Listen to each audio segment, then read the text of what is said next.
তো ফেরেশতারা পর্যন্ত অবাক হয়ে যায়, তারা দ্বিধান্বিত হয়ে যায় যে আপনার আমল নামে কী পরিমাণ সওয়াব দিবে একটি দোয়া, যে দোয়াটি পড়লে আসসালামু আলাইকুম রহমতুল্লাহি আবরাকাতুহু। প্রিয় বন্ধুরা, আমি আজকের এই ভিডিওটি এমন একটি টপিক নিয়ে আপনাদের কাছে হাজির হয়েছি, আপনারা শুনলে অবাক হয়ে যাবেন। এমনি তো আমরা এখন পবিত্র মাহে রমজান কাটাচ্ছি, যেখানে আপনি একটি নফলে ইবাদত করলে আল্লাহ পাক রব্বুল আলামিন খুশি হয়ে একটি ফরজ পরিমাণ সওয়াব দিয়ে দিবেন, এবং যদি আপনি একটি সওয়াব ফরজ আদায় করেন, সে একটি সওয়াব ফরজের জন্য আপনাকে 70টি ফরজের সমান সওয়াব দিয়ে দিবেন। সুবহানাল্লাহ। তো ফেরেশতারা পর্যন্ত অবাক হয়ে যায়, তারা দ্বিধান্বিত হয়ে যায় যে আপনার আমল নামে কী পরিমাণ সওয়াব দিবে একটি দোয়া, যে দোয়াটি পড়লে হাদিসে পাওয়া যায় কোনো বান্দা যদি এই দোয়াটি পড়ে তখন ফেরেশতারা ভয় পেয়ে যায় তার আমল নামায় কী পরিমাণ সওয়াব লিখবে।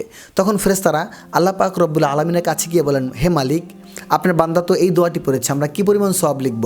তখন আল্লাহ পাক রব্বুল আলামিন বলেন যে বান্দা যা বলেছে তোমরা শুধু সেটাই লিখে রাখো, যে দোয়াটি পড়েছে সেই দোয়াটি শুধু লিখে রাখো, এই দোয়ার কোনো সওয়াব তোমাদের লিখতে হবে না।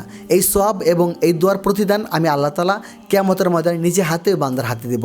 সুবহানাল্লাহি বিহামদি। তো দোয়াটি শোনার আগে আপনাদের কাছে ছোট্ট একটা অনুরোধ, এই ভিডিওটি অনেক পরিমাণ শেয়ার করবেন এবং এই ভিডিওতে একটি কমেন্ট করে লাইক করে যাবেন, যাতে করে আপনার কোনো কাছের ভাই বন্ধুরা এই ভিডিওটি দেখে দোয়াটি পড়তে পারে এবং তারা নিজেরাও আমল করতে পারে, আর সেই আমলের কিছু পরিমাণ সওয়াব তো অবশ্যই আপনার আমল নামায় চলে আসবে। তো চলুন আমরা দোয়াটি শুনি।